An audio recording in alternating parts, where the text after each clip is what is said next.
Another week, another episode of the Losers Bracket. This is round 84 this week, and we've got a ton to talk about. Mostly really excited to talk some Gears of War 3 now that the title has officially been released. Of course, we got some MLG news as well. Some great guests joining us this week, too. We got CDNthe3rd and Nick Mercs, two amazing Gears of War players that will be joining us in just a few minutes. But as always, would like everyone to know, like usual, we got my co-hosts, Jerry Prohaska, you know him as Lord Jarrett. Jerry, how are you doing? How are you enjoying Gears so far? I love it. In a matter of fact, I don't think I want to talk about much else tonight.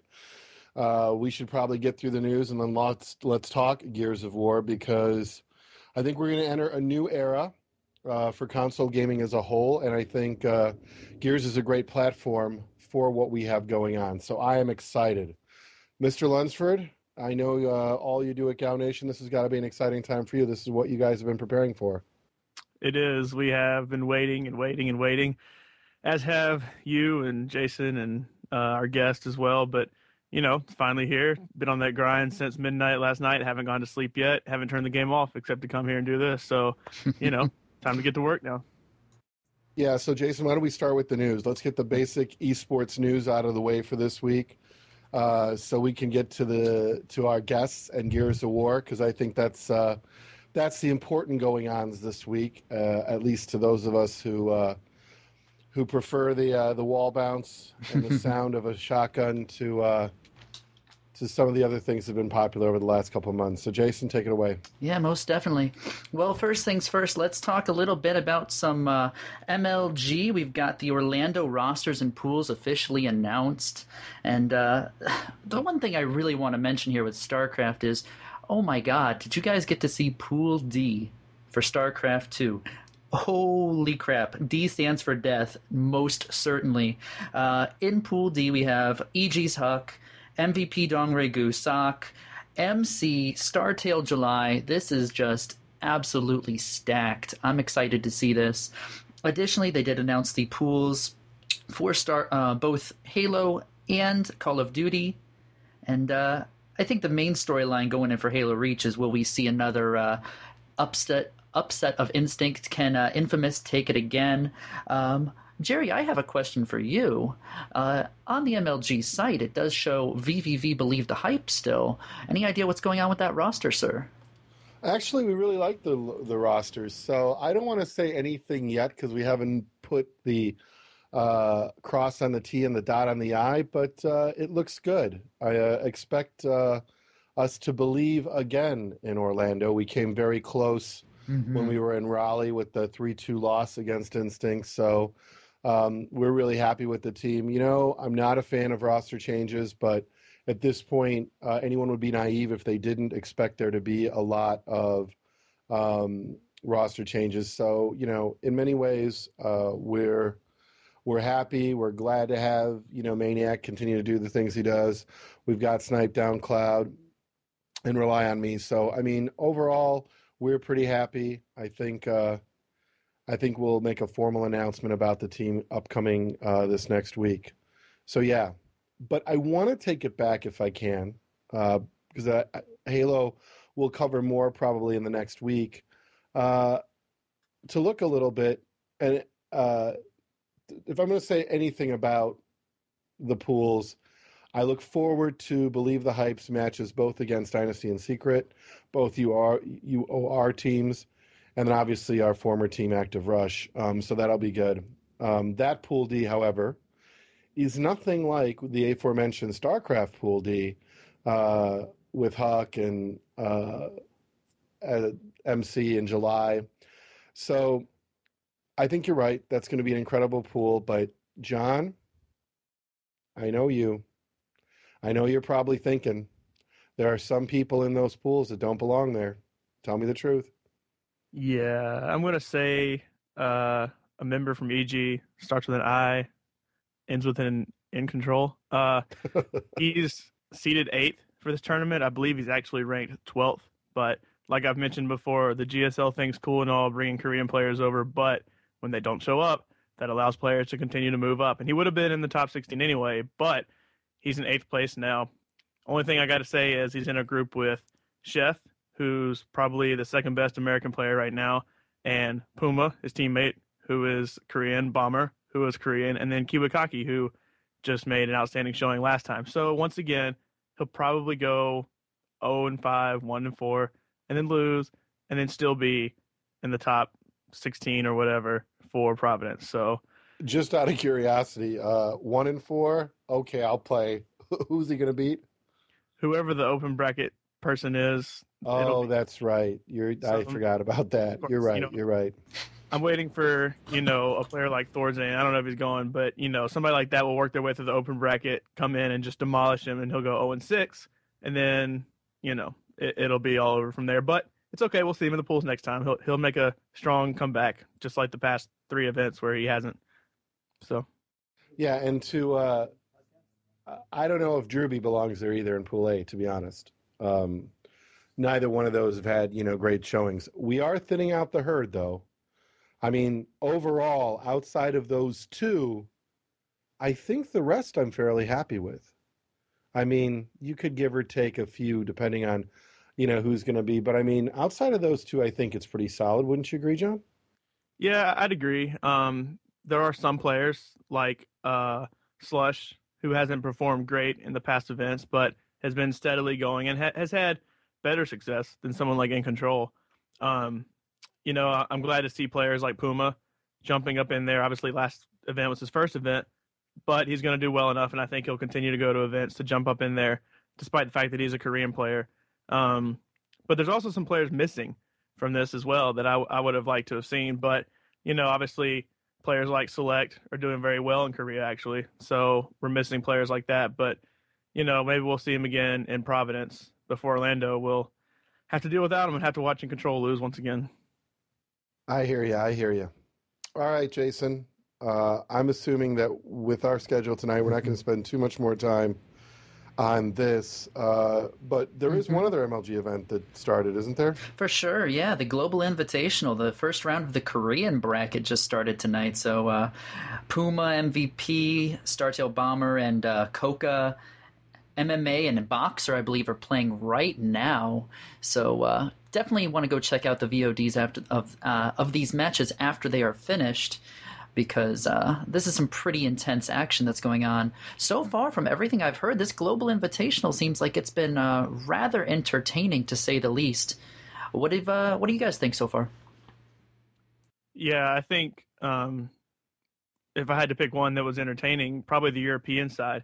When you have Naniwa going down 2-0, and you have Rhett going down 2-0. Rhett's kind of dropped off a couple of events ago. He was really good and, was probably the most impressive foreign player to me, but now, lost 2-0 to White Raw, who hasn't had great success as far as when it comes to the championship bracket. Obviously, he made a great run through the open bracket, but, looking forward to really see Thorzane kind of clean house in the European side of things, since he did so well at DreamHack.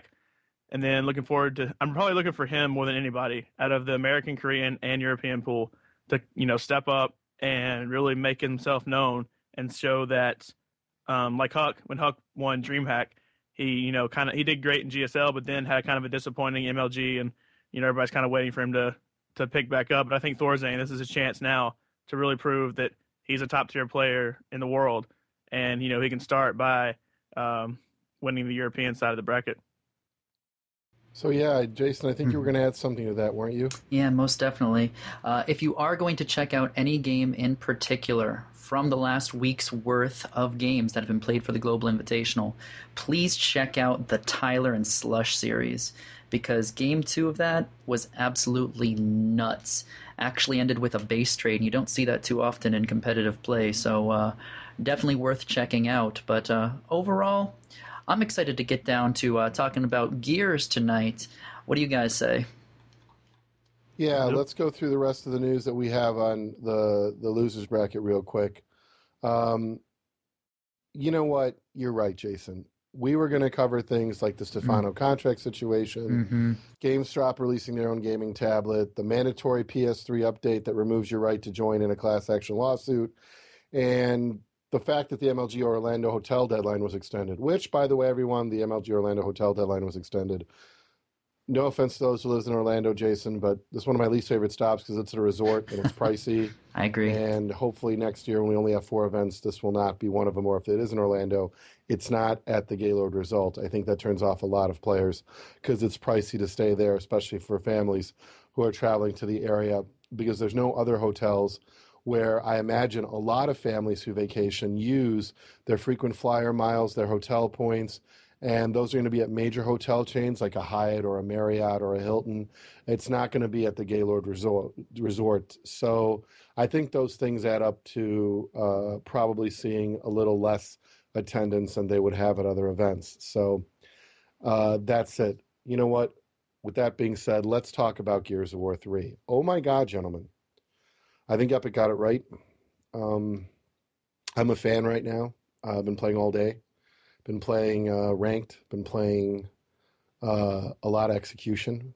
Played some campaign, but this time really jumped out and started talking to players and casual gamers as well, just to see what they thought. And I've had some really fun matches. So we'll start with you, John.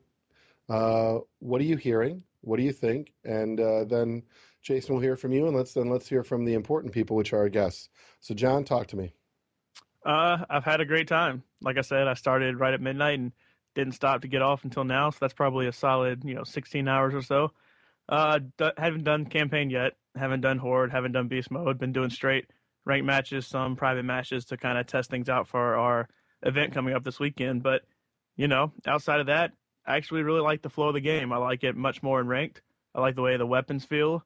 I've kind of settled into the usual Lancer Nasher combo, but obviously there's plenty of stuff out there to use, and once you pick it up and try and use that, I think it's much better now. Outside of the sawed off, you'll never hear me say I like that, but outside of that, it's just felt right, and that's something that I could never really say about Gears of War 2, in my opinion at least. Obviously I didn't compete in Gears of War 2, but just things about it, I think a lot of people will agree with me, but Gears of War 3 finally feels like that game that I've been missing since Gears of War 1. Yeah, I would agree with everything you said there, Jason. Yeah, okay. I'll start off with a little bit of what's almost going to sound like blasphemy. I've never been the biggest Gears player. Gears 1, Gears 2, it never really captured me. And this game, I bought it at midnight last night because I didn't want to sound like an idiot talking about it. Wanted to make sure I knew what the game was all. I haven't put it down. I have not put it down. This game feels wonderful. I love the way it looks. I love the way it plays. I love the weapons, the maps. It feels really spot on. So overall, I can't wait to see this game in a competitive setting. It feels great. Yeah, I would agree with you. I think that for myself, I started this morning at 10:30, and I put it down to now talk on the podcast show. And I'm very skeptical. I'm not going to lie. It was, I was really happy with the beta, but I walked in saying, okay, let's see what we have here. And there is a wisdom to the map and weapons that make me really comfortable with some of the discussion that we had in Orlando, Rally, about keeping things pretty close to how they are out of the box before we start tweaking it. But before we hear from me, Jason, why don't you introduce our guests we have this evening? Yeah, most definitely. First, let's talk to Mr. CDN. Cesar Noriega, you might know him. CDN3rd, if you watched WCG Ultimate Gamer, he'll be very familiar to you. Cesar, welcome to the Losers Bracket for the first time ever, sir. How are you doing? I'm good, guys. What's going on? Thanks for having me. We are really glad you could make some time out of this Gears of War 3 launch day to come join us, talk about the game. And, hey, tell these folks that don't know who you are a little bit about yourself, because I'm sure there's a lot to know. So take it away, man. Well, what's up, people? Everyone in the stream. My alias is CDNthe3rd. Most people could just call me Caesar. I've been playing Gears ever since Gears 1. Started with local LANs. Thankfully, MLG picked it up, gave us a spot to go compete at a high level and play the most balanced competitive game types available. And, been doing it ever since. And, boom, got top 8 a couple of times. I guess I could say I'm considered a professional Gears of War player. No big deal. But trying to do it again in Gears 3, and that's pretty much about it. Most excellent. All right, Jason, who do we have next? Well, our other guest, if you follow the Gears scene, you've probably heard of the team, the Insanes. If not, what are you, living under a rock or something? But we have one of the members of the Insanes, Nick Mercs. Nick, thank you for, once again, taking some time out of this Gears of War 3 launch day to come join us. How are you tonight, sir? I'm doing great, man. Thanks for having me.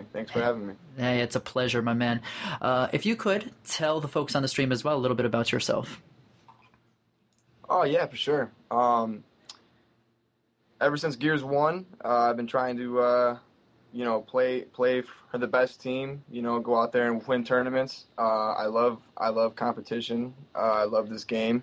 I love the community that I play with. I'm currently on the Insanes, as he said, and the Insanes have competed in all 3 national championships for Gears of War.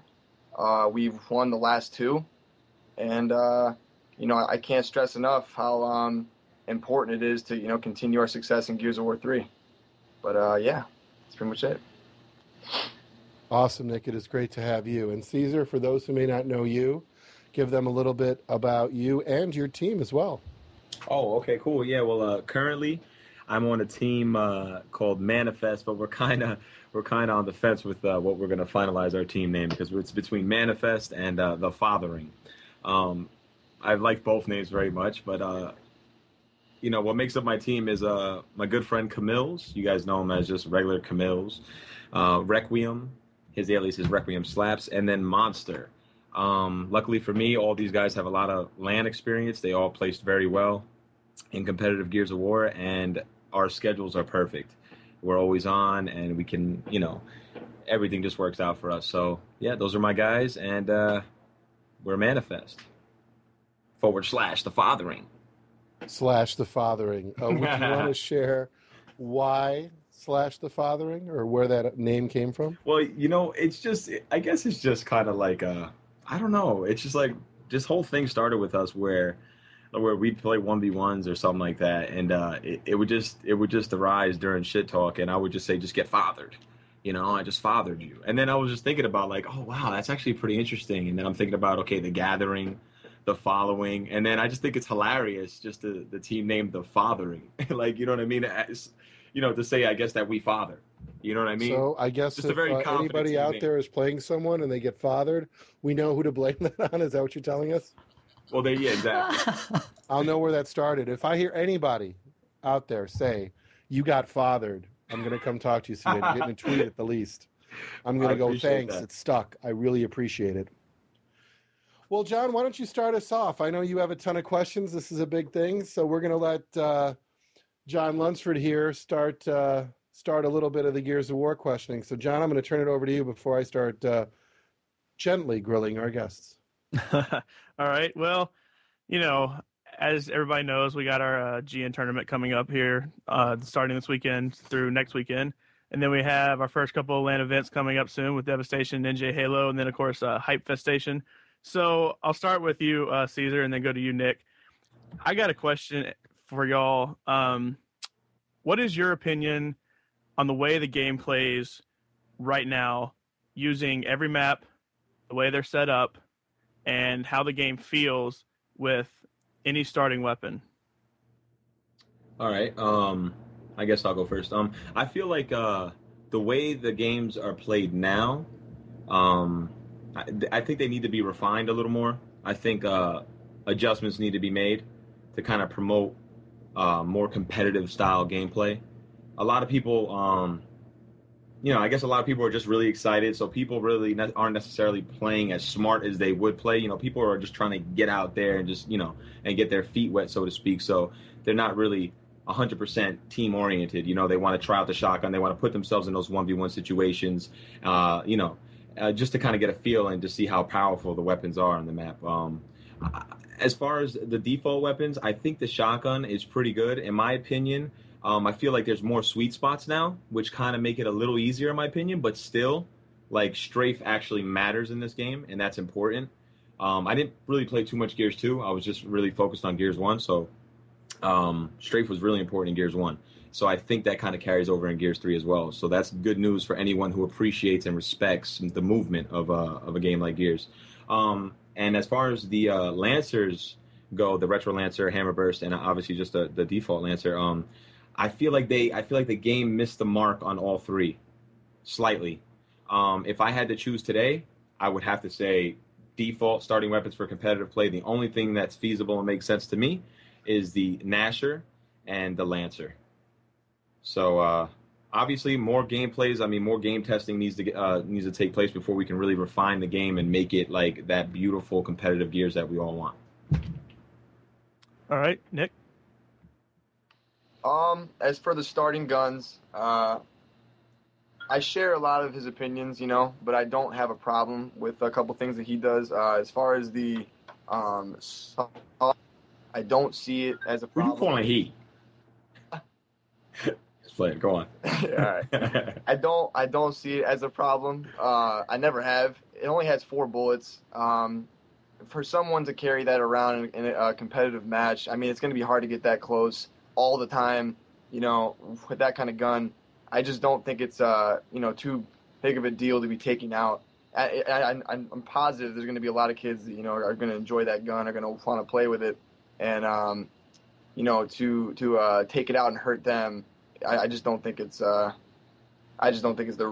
right thing to do. It's just not that overpowered in my opinion. But as for the Hammerburst, that is overpowered, absolutely. All the starting rifles are a little overpowered. I mean, the Lancer, the only reason why that's overpowered is because of the headshot multiplier. It puts you down so fast, and the clip is so long. The clip is the same size as it was in Gears of War 1. It just shoots a lot slower. I'm not sure if anybody out there, was aware of that. But, I mean, it's such a long clip. And, like I said, the headshot. But, I mean, yeah, if I were to go with any rifle, I would definitely go with the Lancer. The Retro Lancer, I don't have a problem, too big of a problem with that gun. It kind of, provokes you to fight close range, fights. It's not going to be that long distance stuff that you might see a little bit with like a Hammerburst or a Lancer. There'll be a lot more shotgun fights in my opinion. So like I said, the only thing that I have a problem with is probably the Hammerburst. And then as for maps, I love every map except for Overpass. I don't understand why they put an effect where, your screen is like, kind of like twisting or turning or tilting, and like the whole time it's like you're falling. And I understand the effect. It gives you such a headache, and I mean, there's a lot of people that share the same opinion, and I just can't play it. I mean, I like the design of the map. It's just that one effect just kills it for me. But I mean, every other map, what a great job, The maps are so amazing, other than that map, obviously. But I mean, I just love the maps. I love the maps. I love the guns. I mean, yeah, the rifles are a little overpowered, but I mean, the game is playing out great. I mean, it's a lot of fun. And to be honest with you, the only thing I would put a cap on is just the Hammerburst, and then have one map. That's about it. All right. So I know, Jerry, you have your opinions on all this as well, and as we all do. So, I'm going to throw it to you and ask you pretty much the same question. What are your opinions on pretty much out of the box how the game handles? Well, I have to agree that it handles fantastic. I mean, I think now when we're talking about tweak, and I don't want to read into what Caesar's saying. Caesar sounds like it could use a little polish, a little less subjective. I think a question that we have to ask ourselves, and this is something that I think is really important, the more we mess with the game, the harder it is for the average person who plays it to follow what's going on or understand why we do what we do. So I think if let's say you were to play StarCraft or, League of Legends, you have a really good feel for how to play the game, and it doesn't change much when you go to a tournament. Call of Duty changes a lot. I mean, a whole lot. And Gears obviously has some changes. And the question right now is, how far away from the online experience we want to do what we do at a tournament look like? So, and I think that there probably is a right answer somewhere between leaving it the way it is and doing all these tweaks. I agree with Nick that I don't find the sawed-off an issue. I think the sawed-off to me is no different than the chainsaw. If you know how to fight against it, which is you bait that shot, and then you're going to force that player to either change weapons or run away during that reload, you have a lot of options. So it doesn't bother me so much. It's just something that I think you can counter. With the idea of the Lancer and the other ones being overpowered, at first I think that does feel that way. But I also noticed something very interesting about players who are playing, and that is that I think that with that Lancer, it forces them to work together. You get punished in this game, to me, which was something that was missing in Gears 1, and something that, let me make this clear, I'm not a big fan of Gears of War 2, but something that was valid in Gears of War 2 was team play. I feel they kind of hit a balance here, because, you know, there are ways to avoid the stopping power, right? You can wall bounce and do other things. That's going to negate the stopping power aspect. And it also avoids you from just running up and shotgunning someone, which I think, in a way, allows more team play. But I don't think at the end of the day that's going to make or break it, no matter how much it changes. So, you know, with that being said, John, since you asked me, I now have to ask you, what do you think of how it plays? I kind of take, a general agreement with what you and Nick said. I have no problem with any weapon. I feel the sawed-off is more of a useless gun than it is an annoying gun, overpowered, whatever, because... So just to be clear then, and I'm going to keep tally as we go through this, Caesar's not a fan, Nick doesn't mind, I don't mind, you just don't like the gun because you feel it's useless. Is that right?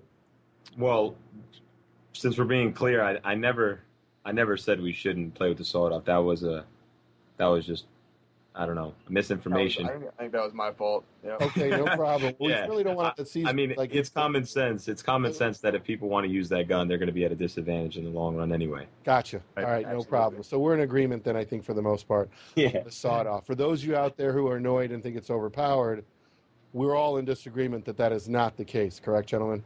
Correct. Absolutely correct. All right, John, back to you. Continue. When it comes to the Lancer, like I said twice before and a third time, I'm really bad. So I like the extra power it has. It allows me to actually down someone without having to reload. I think it's probably the best of the three. The Hammer Burst, in my opinion, isn't super overpowered, but it definitely is. It definitely does have more power. And, I can see how it could eventually get annoying almost in the Gears 2 Hammer Burst sense. And then the Retro, I just haven't hardly used because I feel it's more useful to me as a player to use the Lancer. And if anything, switch to the Hammer Burst, not the Retro. It just kind of promotes close quarters combat, in which case, a good team is going to be able to counter that. If you're in there with a shotgun and you have anybody with more of a long-range weapon, that the Retro is going to be almost as useless as well. So to get a recap on this, we're all in agreement that the Hammer Burst is probably a little bit overpowered. Absolutely. In its current state. Everybody agrees with that, right? Yeah.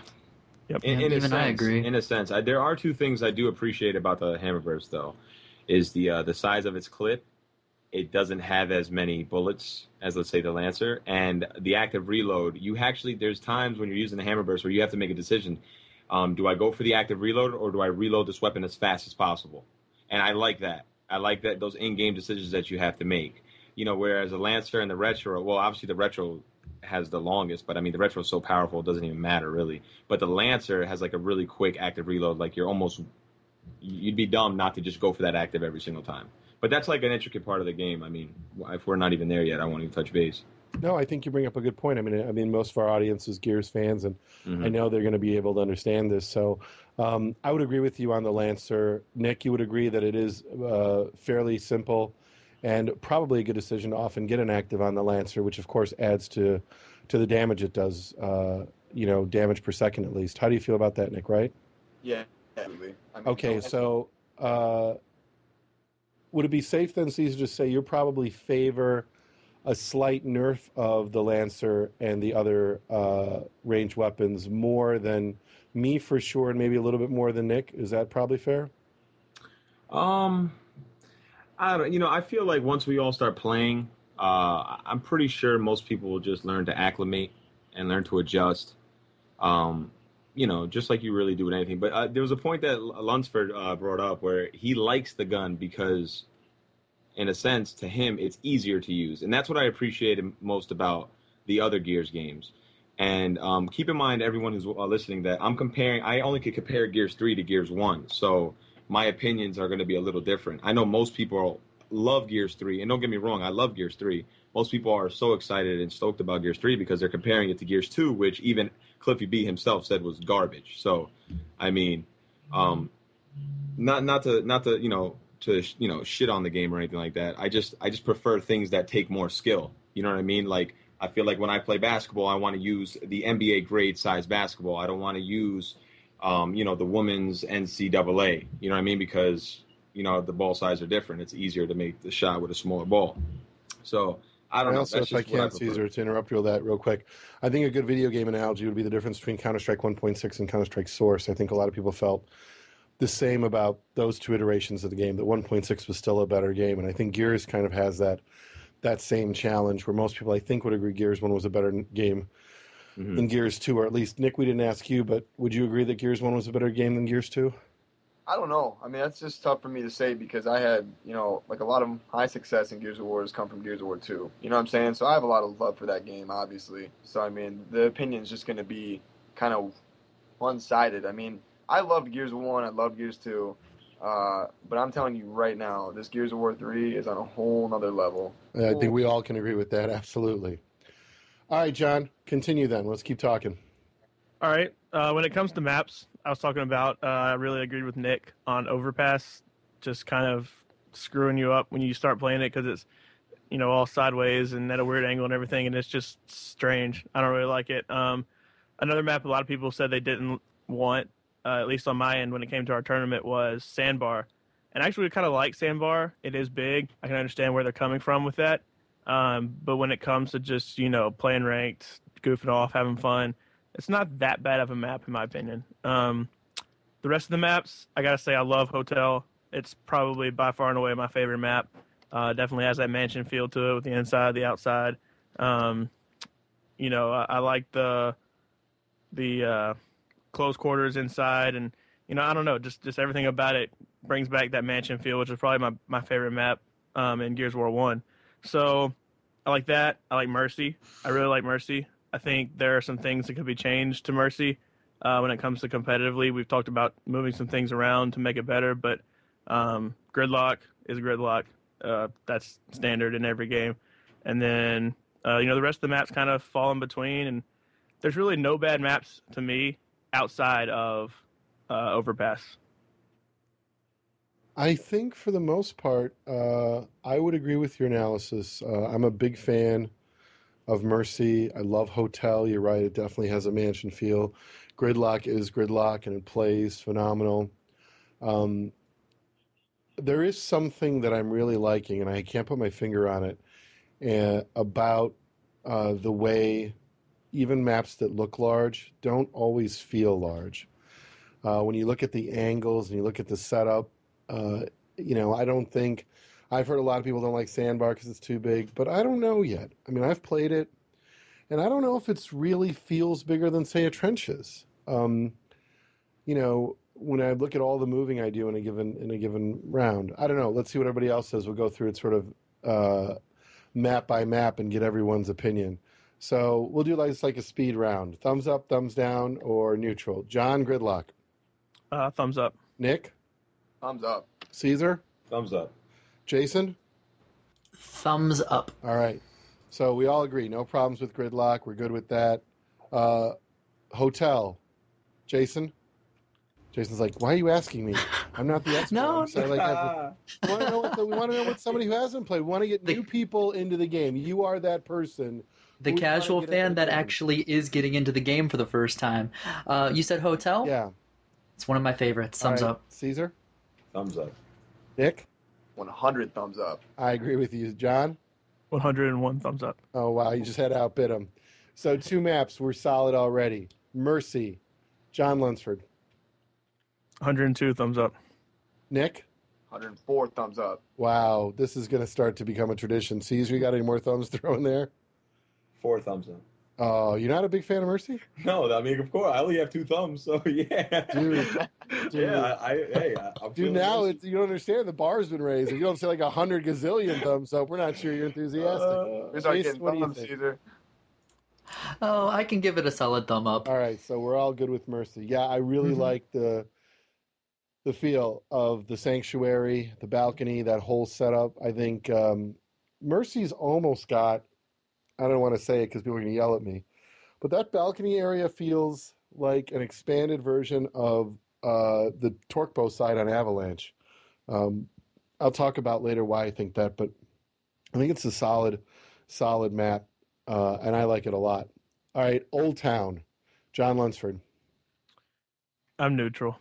Nick? Awesome map for any game type. Awesome map. Caesar? Thumbs up. Plays with the eyes a little bit, but thumbs up for the most part. That's an interesting comment. Explain what you mean by plays with the eyes a little bit. I'm not the only one. A couple of people. Prospect is a prospect. He's the captain of Murder by Numbers. He's mentioned High Distortion, a few others. That it's hard to see, and I think it's mainly because the rubble on the ground. So like if you drop a shotgun, like it blends in. Like the weapons, the default skins, obviously. Well, of course, they blend in with the rubble really, really easily. Interesting comment. What I would have expected on being a challenge is the ground isn't flat on Old Town, and it's almost like if you're in a slight depression, it really gives interesting angles. Like, so say I was on a level field and there's like a corner. I can kind of see that corner clearly, but if I'm in a slight depression, that corner feels larger. It feels closer to me. So I think that kind of stuff does sort of mess with the eyes, which isn't exactly what you're talking about, but I agree it feels different. But I don't have a problem with the map. I really like the way the middle is so influential and controlling it and the angles you get from the middle. So I would have to say I like it overall. What about you, Jason? Old Town was one of those maps in the beta that I really, really enjoyed playing, and I have to say that from playing the game for the first day, it's still probably one of my favorites. And, after hearing Caesar say what he said, I thought it was just me, so I'm really glad to hear that someone else had said that. I always kind of have to take a second look and say, oh, what is this? So I'm glad to know that it's not just me. I thought maybe my eyes were acting up on me, but yeah, I do like the map. It plays wonderfully. I really think it's a fun map. Yeah, and I want to bring in because I've had the pleasure of watching the Insanes play since 2007. We've the Insanes have always been one of those teams that loves to play with strats. So Nick, would you say you agree with me that Old Town? Wow, just a ton of possibilities, or maybe I'm crazy. Right? God. Right, isn't it? Like, oh my God, I could sit for days. Is involved on that map. It's not even funny. I know. It's so a great map for strats, 100%. Just to show off your strats, I like it. I'm excited. We've got a lot of good maps. All right, let's talk a little bit about. We'll go to one of these maps that we've been discussing a little bit. Sandbar. Now, for those who don't know, Sandbar is a pretty map. You've got 2 sides, the valley and the I can't think of what's it. The cave, right? It's called the cave side, and then there's that cargo ship at the bottom of the map, the southern part of the map, and then there's the fort with that overlook where you can see almost everything. So I think size, but all the little twists and turns make the map feel big. This map I'm fairly neutral on. There's some cool stuff, but it might be just a little too noisy. This time I'm going to start with you, Caesar. What do you think? Sandbar, I really haven't focused on Sandbar too much. It is kind of big, but I think, once again, depending on weapon placement and, and how we spawn the weapons, it could change the map dramatically. It could, create more possibilities for, so it's not always just a rush to the, to the top of the map, because how it plays now is you just bolt your whole entire team to the top. your front man has to roll left to get that pillar advantage and the height advantage to lance down or counter their guy doing that. And then the power weapons there, of course. And then obviously you have the sniper in the spawns. But how it's been playing is the players first take over the top side and then they go back for sniper. Execution might play different, obviously, but games like Team Deathmatch, top control is essential. You need that. So, I mean, depending on weapon placement, like I said, it could help the map. All right, Nick, what do you think? Yeah, I definitely agree with what he's saying. I think it could be great for King of the Hill and Execution. But as for Team Deathmatch, I mean, it might play out a little. I mean, it just seems a little, iffy to me. It's not as there's only that one spot to push for, and after you get it, it's so hard to take back. But if you have a hill, and it's moving around the map, then you have to move, and then same thing for Execution, round by round. It's I mean, I love the map. It shows off, Epic can do. It looks great. I think a lot of people, enjoy the map. But as for Team Deathmatch, no. The King of the Hill and Execution, yes, absolutely. Mr. Lunsford, what do you think? Like Nick said, he posted when I was talking about it, about the scenery, and I agree. It's definitely probably the best looking map to me. I think that some of the success of it may come by finding the perfect weapon to put down by the ship and see, like, it seems like now, like it's been talked about, it's a mad rush to the digger or boom, whichever one it is, right from the start. And of course you can go get the sniper as well, but it's all on that side of the map. And the other side, the only time I've ever seen people go down there is if they're just crazy about going to get that one shot or whatever, and they just like using it because it blows people up or whatever. But I think if there's, and I don't know, I haven't played around with it, other people might have, but if there's a weapon you can put down there that can help control things more instead of just rushing straight to the top, and like Nick said, once you take the top in a game like Team Deathmatch, it's hard to get it back, that might can change it. For now, I'm kind of neutral on it. It's kind of, I have fun playing on it, but as far as competition, I don't know if I'd want to see it in a map rotation yet. Okay. And Jason, what do you think? I think I'm rather a hearty neutral as well. I'm going to echo some of the sentiments that some of them have said already. I feel like the cargo ship side is just so open. Like, it just feels kind of there. I agree that maybe if we put a different weapon down there, it'd maybe give a reason to go down there. I like that there's a long shot on either side, so that way, since it is a little bit of a bigger map, you got to watch where you're going. But yeah, everyone's been completely right. Right now, every match that I've played so far, it's just been a mad dash up for the power weapon at the top of the map and then taking control of the high spots. So I think that what Nick said was a really good idea. A King of the Hill style map, like that would be kind of actually fun on that because of the way that the layout is. But Team Deathmatch, I think it's not a very good map for that. Yeah, we got to talk about game types too. I want to cover one more map, and then we'll start talking about game types. Since we were saying Mad Dash, we'll talk about, of course, the stadium itself. I want to Thunderball, right? Is that the right name? Thrashball. Thrashball. Wow. So Thrashball. Speaking of Mad Dashes, playing today, I found that getting the high ground on that map was pretty overpowering in numerous game types. Obviously we played with full rooms, so we played with 5 people. So I had, one extra than we would if we were to play 4v4. But you could do a lot of damage from up high. So I want to get your guys' feeling about Thrashball, and maybe you see a lot better reason to run down with a Raven than we did. But, you can only judge so much, so you can't guarantee always the quality. Plus it's new to everybody. But I'll start with you, Nick. What do you, Thrashball, good, bad, Mad Rush to the top? What do you think? It's a great map, but for Team Deathmatch. King of the Hill, it's actually great. I mean, the hill moves, and something I love about this map is the spawning. If you have top control, and the hill is, let's say, frags, and you're spawn killing them left and right, they'll spawn the opposing team above you, up top, kind of where that corridor is. They'll spawn them in there. And And if your team spawns in there, I mean, to not be able to kill that one guy who's all by himself up top and then take over the whole map control, it'll be so easy to to take over that. So there's just a nonstop, fight for control over that map if you're playing King of the Hill because of the spawning. But as for team deathmatch, that's way different. So and then it's the same. I mean, I think execution will play out great. Because you have to fight for up top. There's just no way around it. You have to fight for up top. So you're going to see that huge clash in the beginning, and then it'll calm down and then finish out. So execution, yes. King of the Hill, hell yes. And team deathmatch, no. But I love the map. All right. John, what do you think?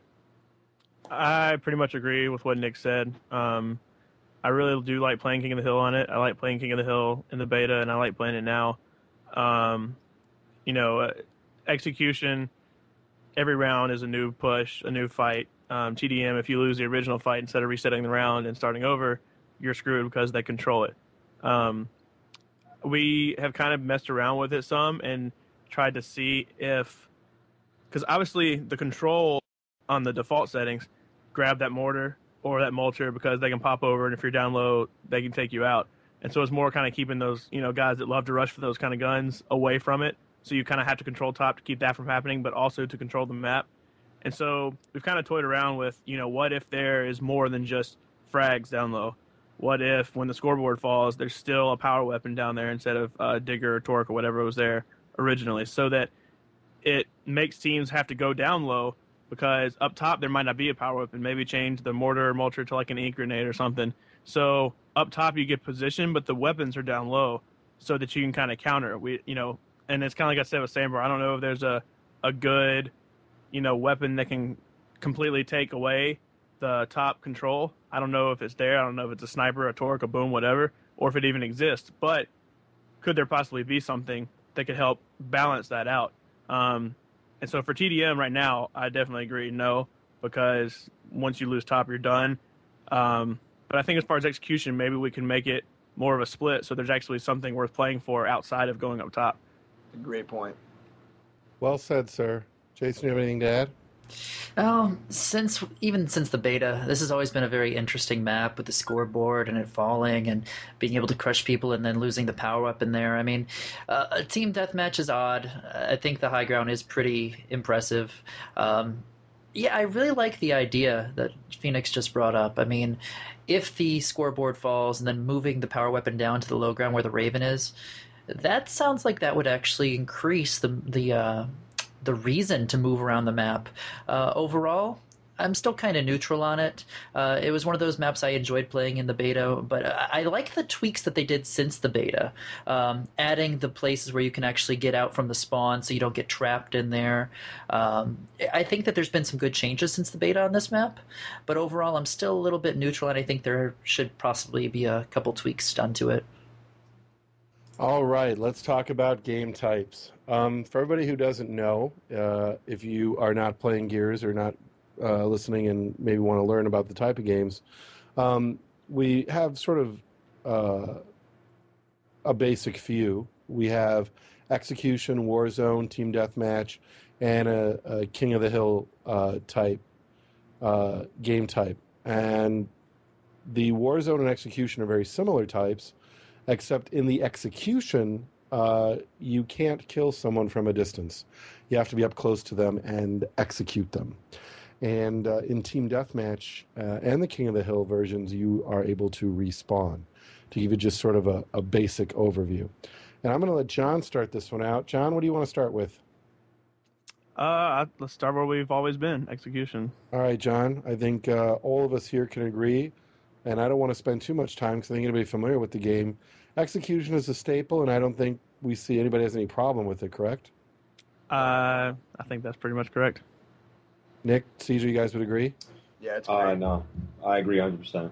All right, so let's consider the other game types, and I know people are fans of others. So, John, if you were to pick one or two others that you think could be included in competitive play, would love to hear what you're thinking. I actually really like King of the Hill. I think the big reason why I like King of the Hill is because of what we just brought up with Thrashball, that it's not all about map control. in the beta especially, and then now sometimes in team deathmatch, it's way too easy to control something from winning the initial fight. There's no way to come back once you get down 5 or 6 kills, and on Thrashball they control the top, or on Sandbar they have that the whole top area where Boom is, and then out overlooking the water. So there's just some maps where it's hard to get things back going. But with King of the Hill, you're forced to, because a hill's going to move on the opposite side of the map, and if you don't go get it, you're going to lose. You can slay all you want to, but if you don't get that hill, then you're done for. And so I'd really, really, really like to see an objective game type work, because that's something that could freshen up Gears of War, especially when it comes to players who aren't really used to Gears of War. They see execution, and if it gets down to a 1v1 and people are hiding and it lasts forever, I think that turned a lot of people off in games like 1 and 2. And so I'd really like to see something come up. And obviously Team Deathmatch is going to be more exciting because you're constantly playing. But I think as far as the way the maps are and map control and such, King of the Hill is really good to help, take advantage of all the maps, take advantage of all the areas on the maps, and to also add a completely new gameplay element. Instead of just going in King of the Hills to practice shotgunning, you can actually go into King of the Hills and practice King of the Hill. All right. What do you think, Nick? As far as execution, I mean, it was in Gears 1 and Gears 2, so your true Gears of War fans, the people who have stuck around for a while, I'm sure they'll all enjoy it. But yeah, I completely agree with what John was saying. King of the Hill, such a great game type, and so is Team Deathmatch. They're both amazing, game types, and they speed up Gears of War. They make it more exciting. It's faster paced. This is a strong opinion, but this is how I feel. Execution not been in Gears 1 and Gears 2, I don't think it would be playing in Gears 3.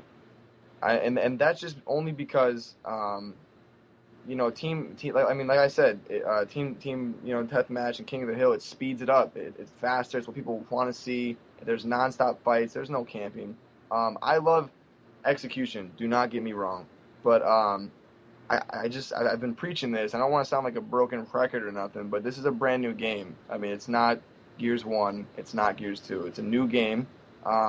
It's got amazing features that have been added to it, and I think that we should just completely take advantage of them. There's a lot of people from Call of Duty that would love Team Deathmatch. There's a lot of people from Halo that would love King of the Hill. I mean, I just think it's important to have all these game types in the mix. And execution is just, to put it, straight out there, to be blunt, I just don't think it's as important as it once was. And I did for the change. I love all game types, but I think there needs to be those 3 game types, and certain ones on certain maps.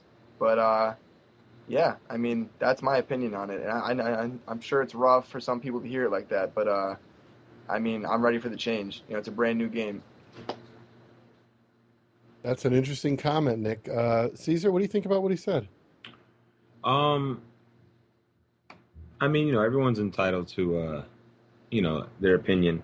How I feel about execution is that, like everyone here agrees, it's the staple. And I feel like, just because there's new seasons of the NFL doesn't mean we got to switch things up, because when it comes down to execution, it reminds me of a sport like football, where in football you have 4 downs.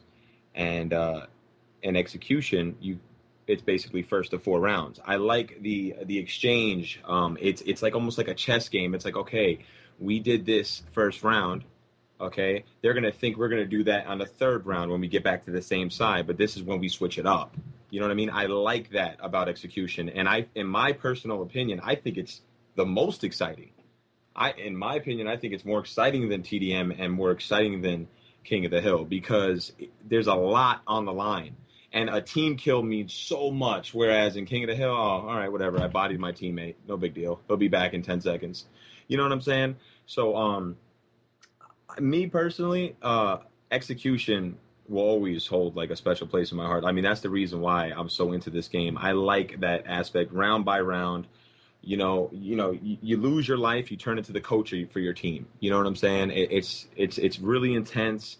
Headshots are just insane. Like, you know what I mean? People go nuts. I mean, just so much excitement, in my opinion. So I'm going to have to disagree with Nick there. I think that Gears 3 needs execution. And we're not Halo. We're not Call of Duty. We're Gears of War. Okay, well, going, off of what you said, I definitely, to understand that I love execution. I want it to be in there. It has been this staple for Gears 1 and Gears 2. For Gears of War, it's been the staple. But here's the thing.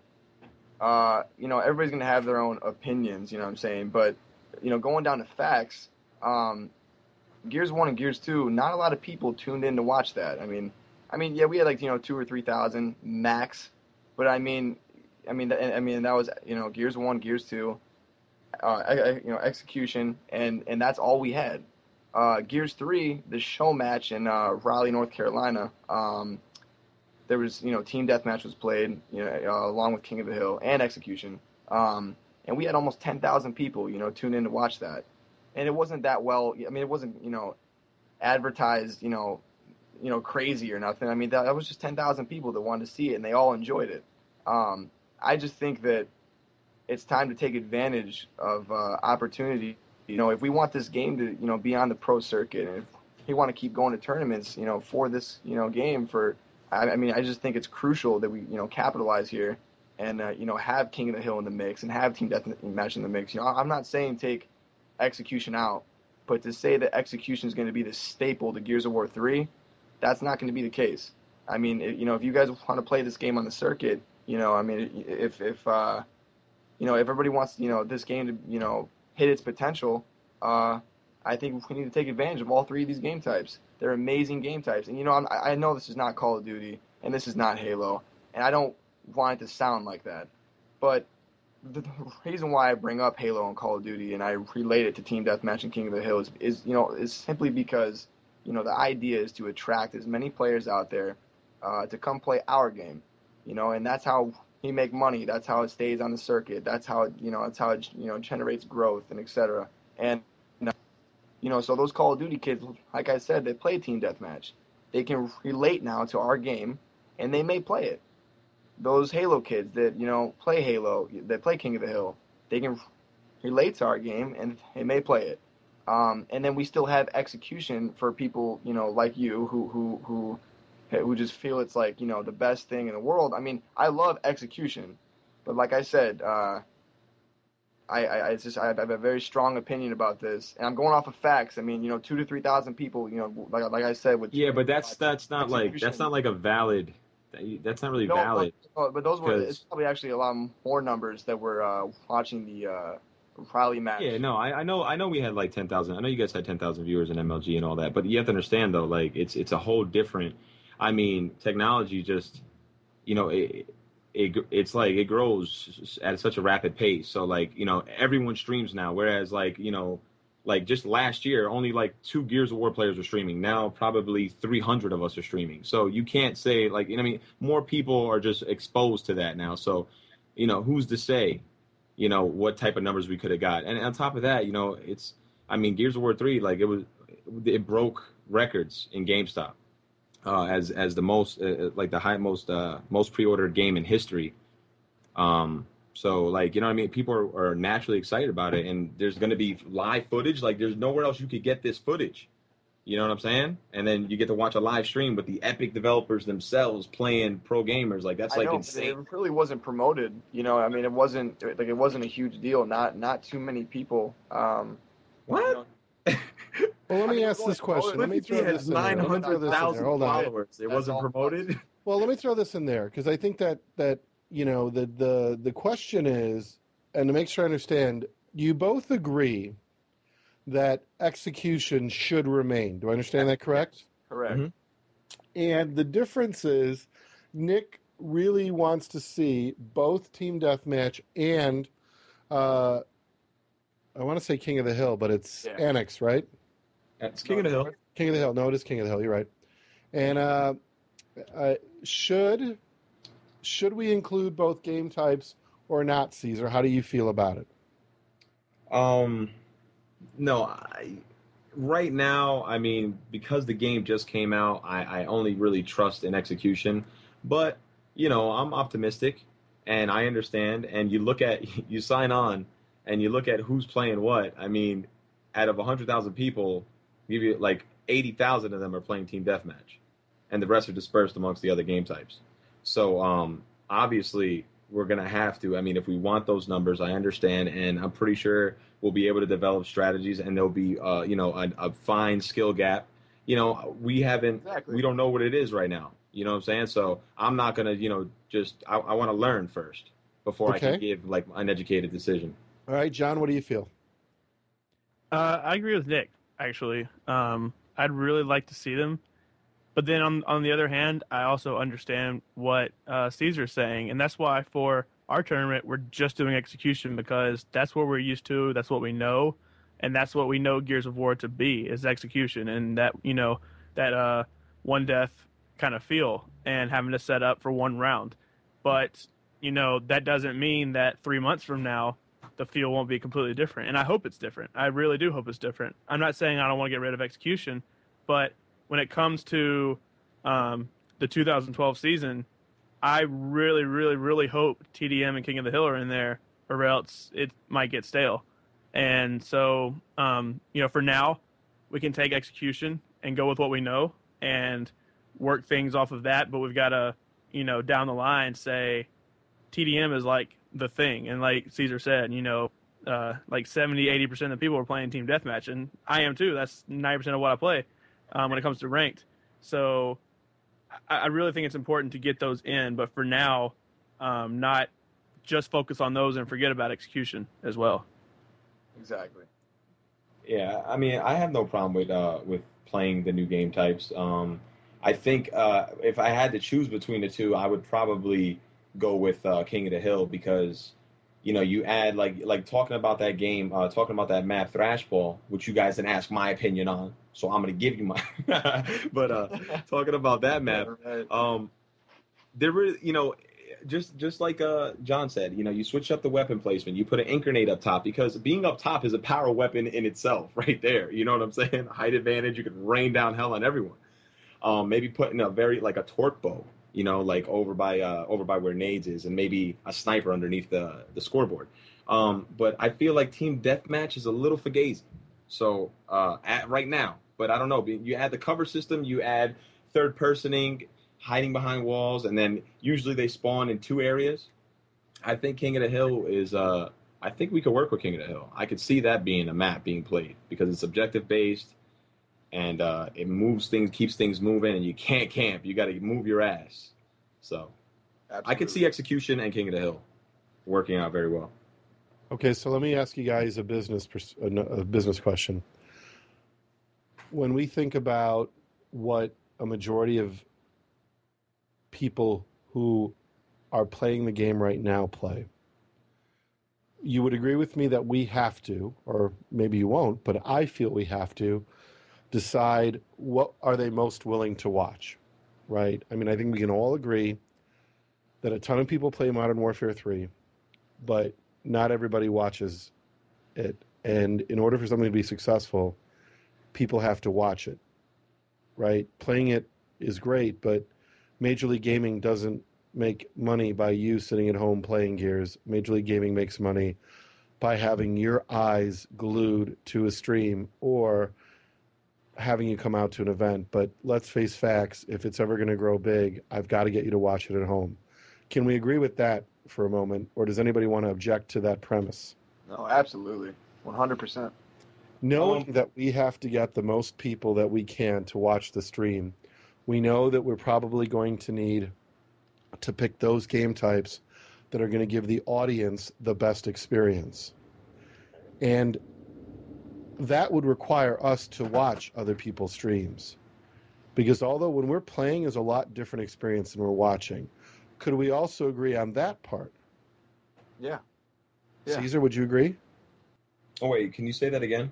I said that in order to know how entertaining it is, we ourselves would have to watch it. Would you agree?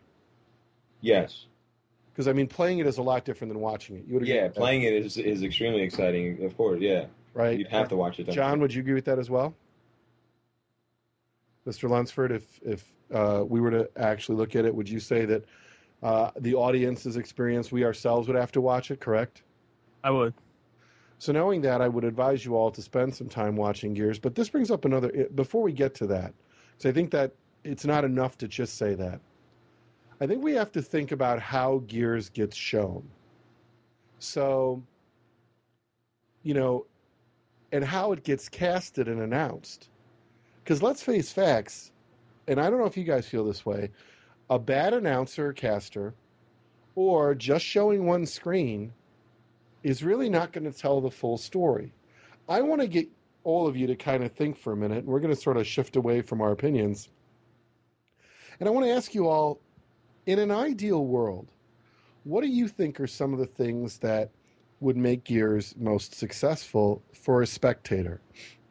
I think about a lot of professional sports I watch. I think that I want to have exciting casters who know the game and get excited about it, right? I think North American soccer experience has been shaped by, Telemundo and other Hispanic channels who do goal forever, right? I think that there's so many great moments in sports defined by casters. That's one thing. If we're to use a video game, sort of the Day 9 and, others that cast, then I think about, we also need to be able to watch the action as it happens. Are we there, technological-wise, that we can watch the action as it happens? How do you guys feel about what we need to ask Major League Gaming for today so they can prepare for it? What do we have to do to make that experience the most enjoyable for spectators as possible? Because again, if this is going to be a professional sport, we must entertain, and that is the number one job. So I'm going to start with you, John, and then we're going to go to our guests. You want to start us out, John?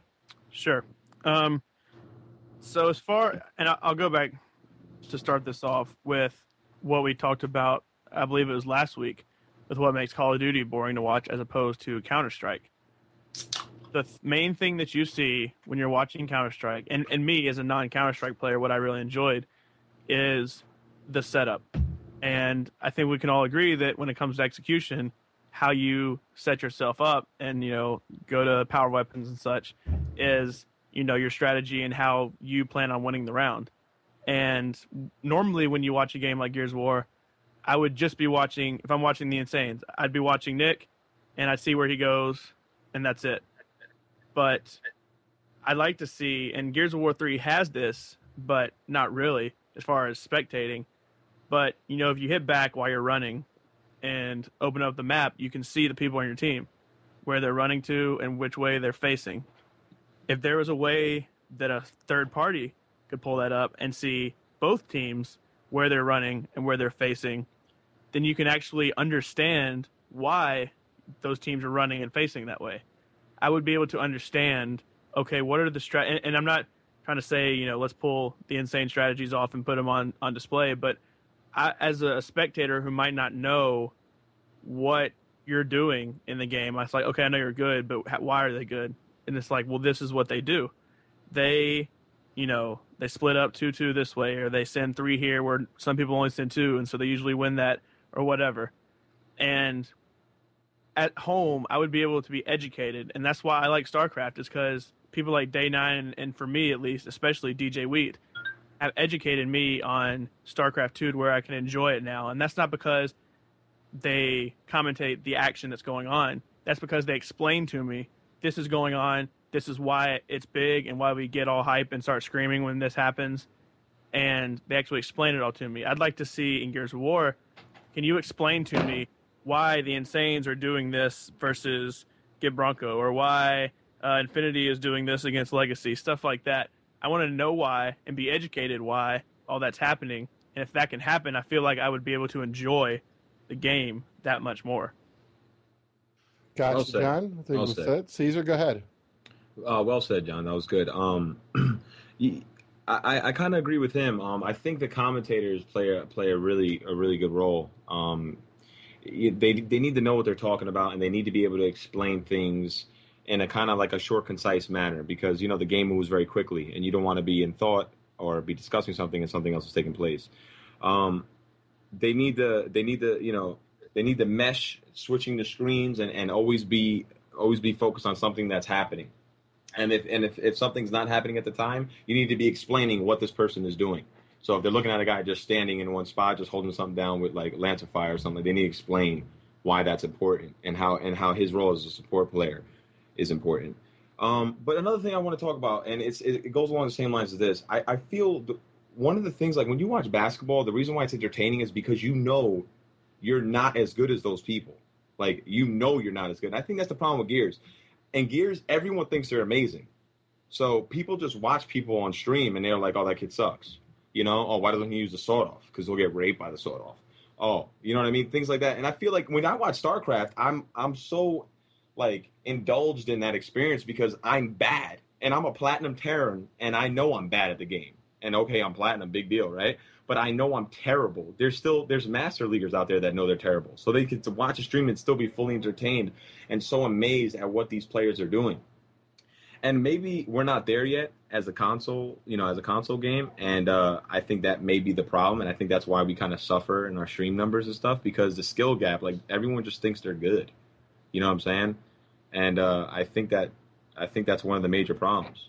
So that's why I'm kind of against, just taking it, even though we may have to take one for the team and just deal with it, just so 10 years from now, it could be better for the future. But I don't know. That's just my opinion on that matter, Rule.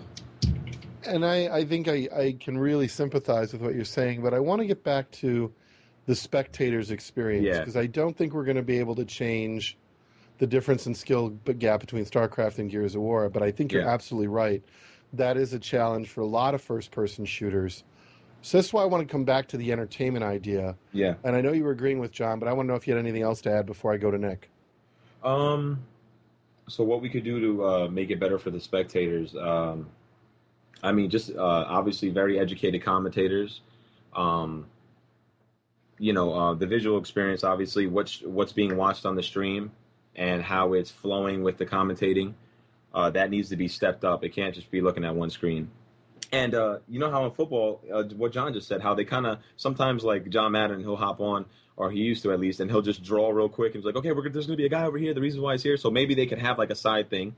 It won't be attached with the game because that's not built in the game. And they can almost have like one of those pens and they're drawing and explaining what, why the setup is here. And they could just almost do it like play by play. Like while they're watching the game, they could be like, okay, so Nick Mercs is here, Z Killer is over here, and this is what they're trying to do. Let's see how it plays out. Boom.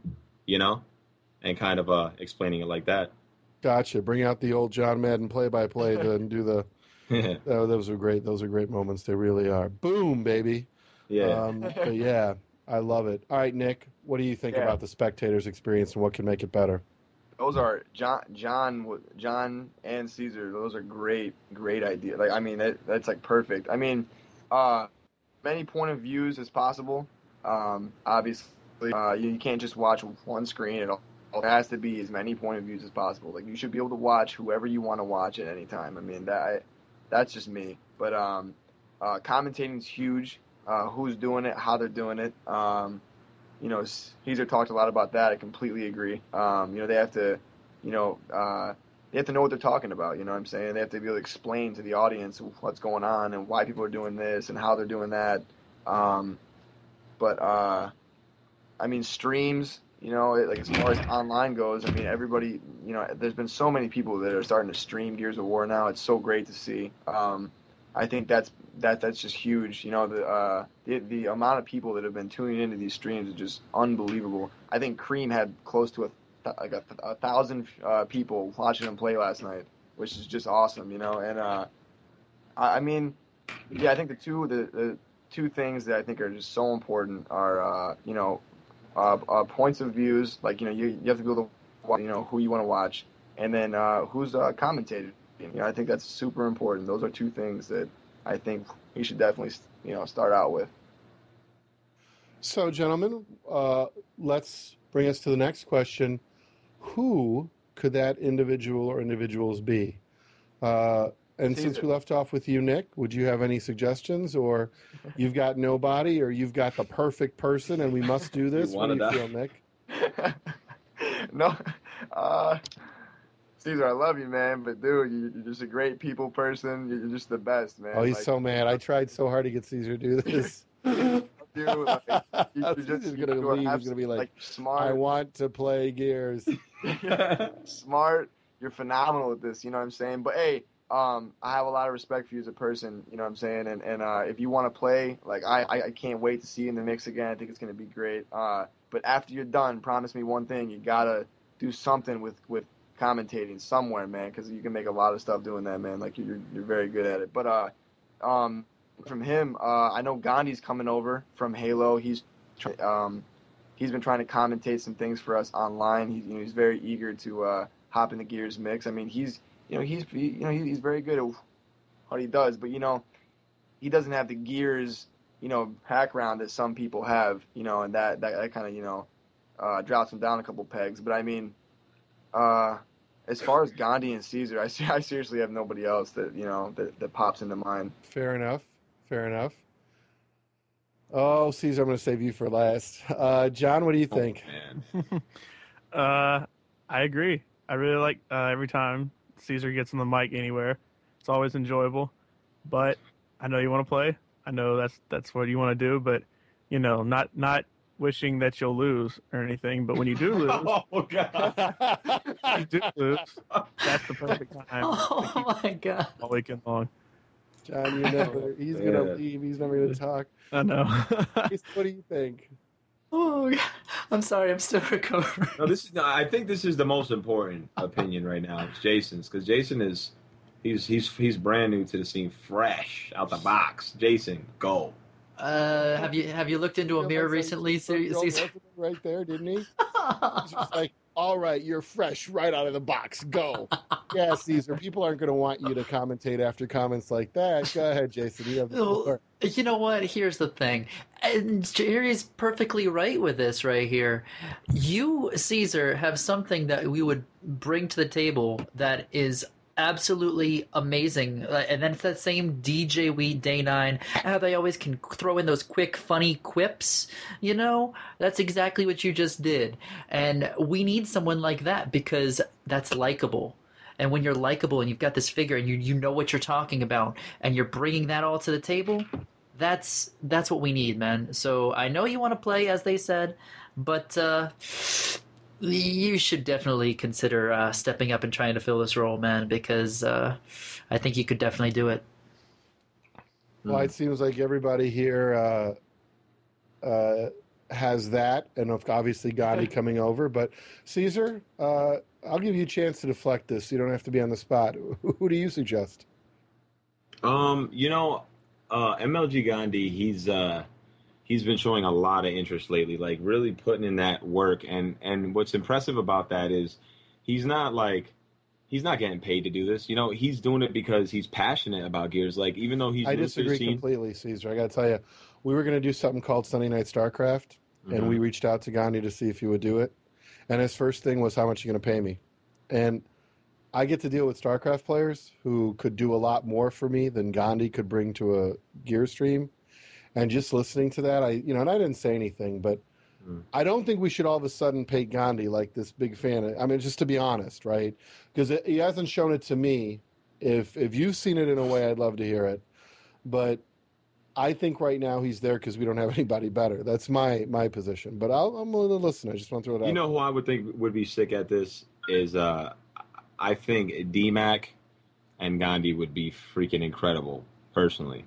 But I hear what you guys are saying. When it comes to we need somebody that's entertaining and whatnot, and I'm very flattered and very humbled that you guys think I can handle logistics like that. I appreciate that, definitely. Nick, I'll kill you. But anyway, what was I gonna say? Yeah, but at the same time, the reason why I play Gears, man, I like to compete. Caesar, I don't think I want to cut you off right there. You do not have to defend the fact that you want to play Gears. So everybody knows, everybody knows that if I had my two choices, I would probably pick you and probably Sundown, because I think Sundown's got phenomenal passion for the game, but I know both of you love to play. And, you know, you can't be a good caster if your heart's not in it, and your heart is in playing. And that is absolutely what you should do.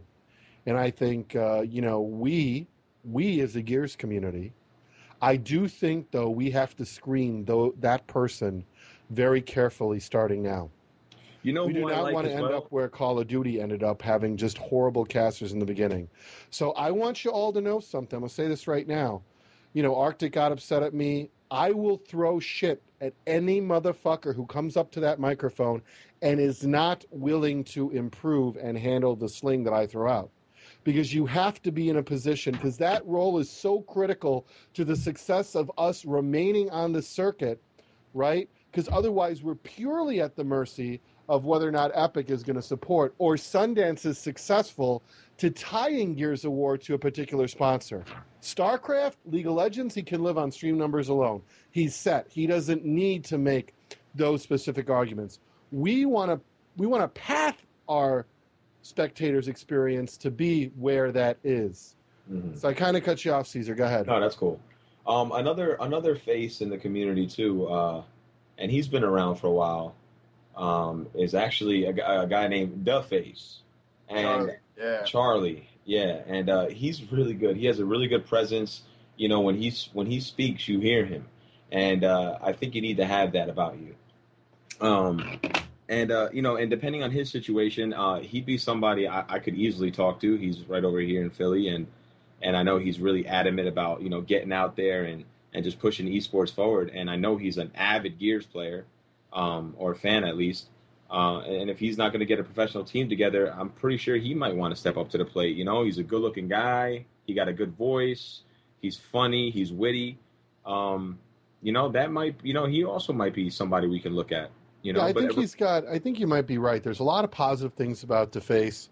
My only worry is he's got a little bit of that Prodigy X problem where it's, you know, I'm going to market me, and it's all about me, and you got to do it for yourself. And, you know, that works if you want to be like a booth babe or a booth guy, like you just want to be the marketing tool for somebody. That's fantastic.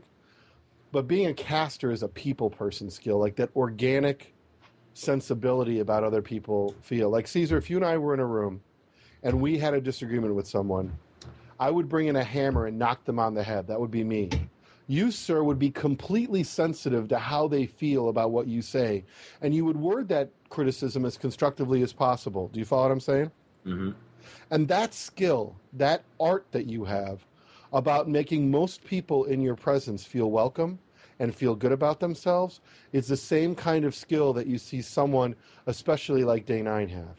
It's not something you can teach someone. It's the unique ability to make people feel comfortable, and this is so important if you think about it. There are people who I know from my experience at MLG Dallas that when we came into the lobby, people ran up and said to one of our people wearing a VV shirt, "Are you VVV Titan?" And they said, No, I'm not. I'm just staff. I'm here to check in the hotel.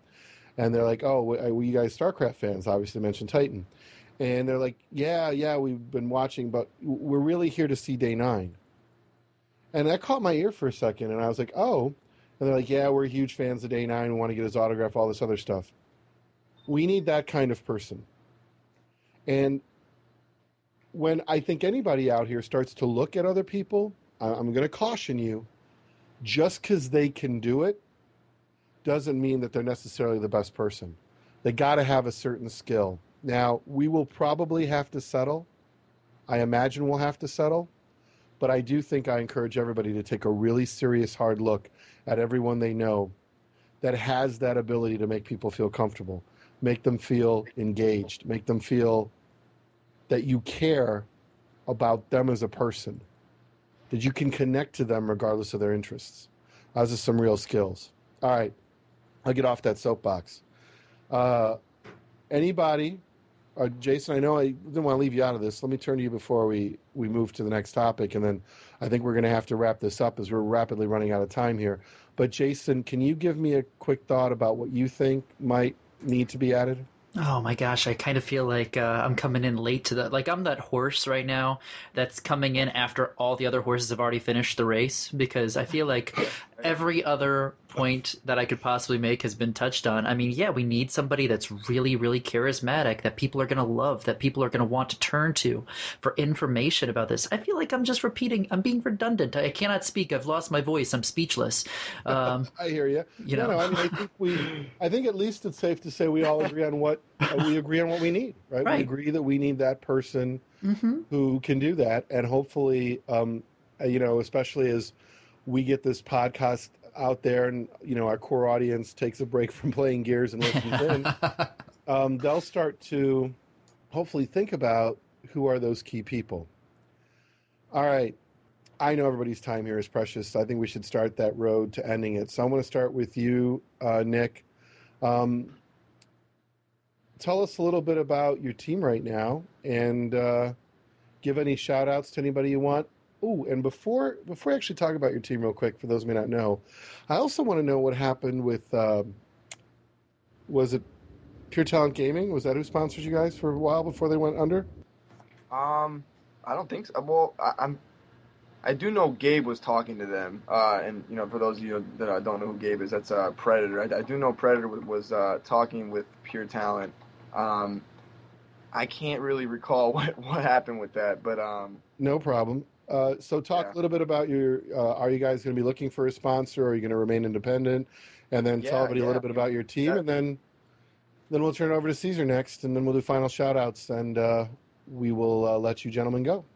Yeah, sweet. The team is myself, and then Ethan, Insane Killer, Gabriel, Insane Predator, Zach, Insane Heat Killer, and we're very excited. We had this team in 2008. Just some unfortunate things happened that didn't allow us to continue with the team. But I mean, this team, everybody has the same goals, the same mindset. We all play the same way. We're extremely confident. We just cannot wait to get back in the competition of things. And as for sponsors, yeah, we're looking for sponsors. We're open to a lot of things. I think the main thing for us is, we'll put something in front of our, team name or our gamer tags. But the thing is, we do want to be the Insanes, and we represent anybody, who help us out. We would love to help them out, of course, but we don't want to be owned technically, speaking. So I mean, we're definitely looking for sponsors.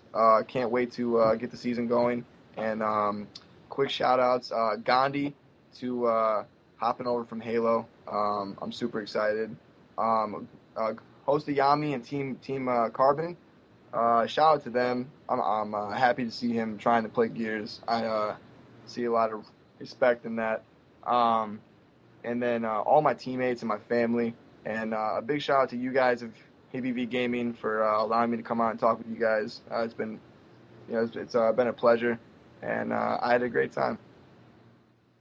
Awesome, Nick. It was really great to have you on the show. It's been a long time, and I want to wish you and the Insanes a great deal of luck. So for any of those people out there who are sponsors, probably not an EG or Complexity would force you to change your name, but there are other organizations, UOR, although they primarily do Halo, Quantic Gaming, I think their teams have had their names kept. I don't know what Eon's plans are moving forward, which is Hastro's group. So I think you guys definitely should have all those people looking at you. And I want to wish you and the whole Insanes team the very best of luck, Nick. And Caesar, sir, what about you?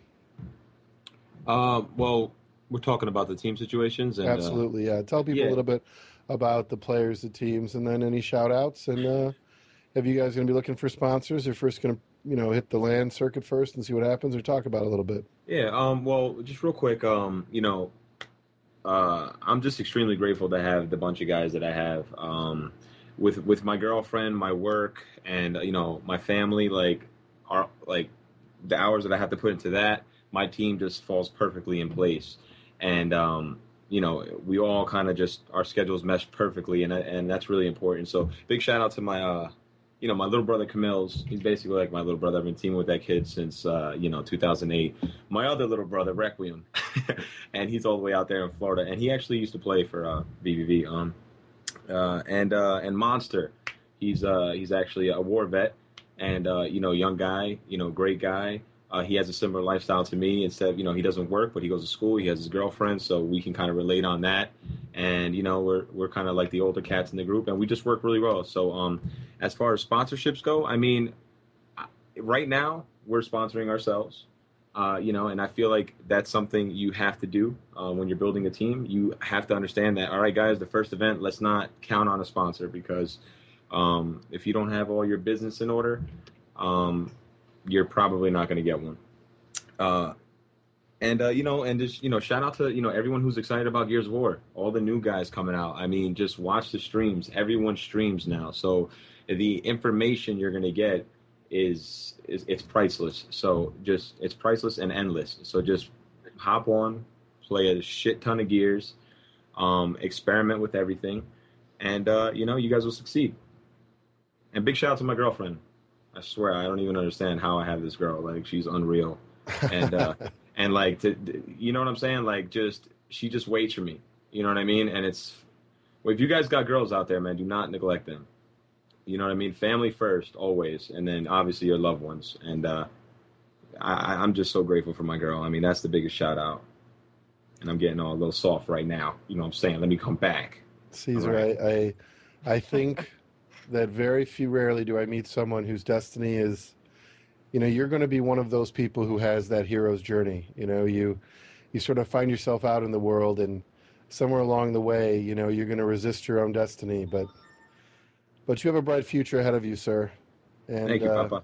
I think everybody who knows you, it's always a pleasure. You can brighten a room, sir, with your presence, and I think that's a rare gift. So it is a pleasure, Caesar, to have you on the show.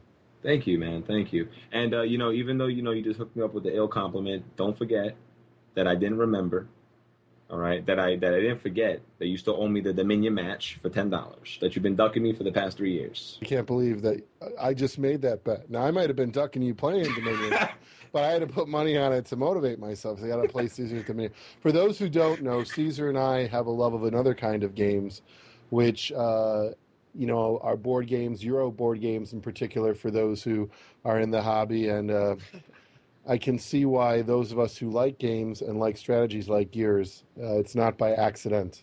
Yeah. I think there's a lot to Gears, a lot more than, I remember when I first started, and people on in the PC world would look down at Gears.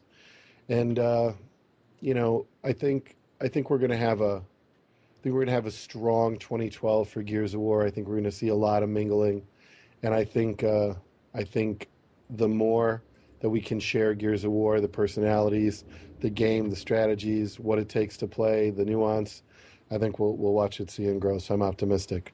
So again, everybody, Nick from the Insanes, Nick Mercs, thank you, and Caesar from the Father. The fathering. The fathering. I keep thinking about someone saying that to me. Get fathered. Oh, I hope not. I hope not, Caesar. All right, gentlemen. I want to wish you both a good night. John, Jason, I'll let you guys say goodbye, and then we'll let them go. All right, guys. Make sure check out the GN tournament this weekend. Both Caesar and Nick will be playing in it. A lot of good teams.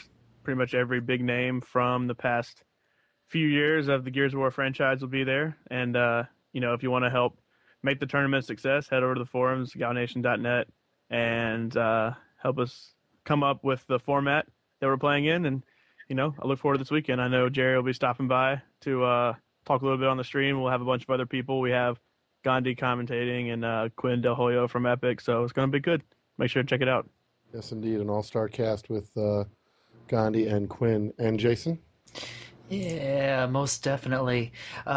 Nick, Caesar, can't say it enough. Thank you so much, guys, for joining us this week. It's really been a pleasure talking with the both of you, and I think we all got quite a lot of good information. I loved the debate you guys had earlier, too. That was really good. since we're coming to the end of the show, let me throw out all the normal thank yous. Big thank you to all of VV Gaming sponsors, SteelSeries, Gamer Grub, Control Freak, another huge group of people that we do not thank anywhere near enough. All that music you hear before the show, after the show, big shout out to the band Power Glove. They are amazing. Thank you so much to them for letting us use their music. Do check out their latest album, Saturday Morning Apocalypse. They are friggin' awesome. Also, big shout out to all of the VV Gaming community and the entire competitive gaming community in general. You guys are amazing. You're the reason we do this. Thank you so much. Be sure to stop by our podcast homepage. The website is vvgaming.podbean.com. And you can also subscribe to us on iTunes. Just search for VV Gaming. We'll come right up. If you have any feedback for us, you can email us. The address is thelosersbracket@vvv-gaming.com. You can also follow us over on Twitter. There we are simply known as Losers Bracket. Thank you again for joining us this week, guys. We really do appreciate it. Go enjoy some Gears. Roger that. All right, everybody, we're out of here. John, any final words? I'll see you all this weekend. All right. Everybody, remember, Gow Nation, they're having a Gears tournament this weekend. I will be watching, and I want to thank John and them for inviting me to come and commentate. I think on Sunday you said, right, John? Right. Was that for the finals? Yeah, we can do both Sundays. 2 Sundays. Ooh, look at that. I just got myself a second gig by accident. Fantastic. Thank you, John. All right, everybody. Spread the word. Spread the word about people like Caesar, about Nick Mercs you heard tonight, about the Insanes. If you don't own Gears, get it. Play it. I promise you, you will not be disappointed. And on that, everyone, have a good night.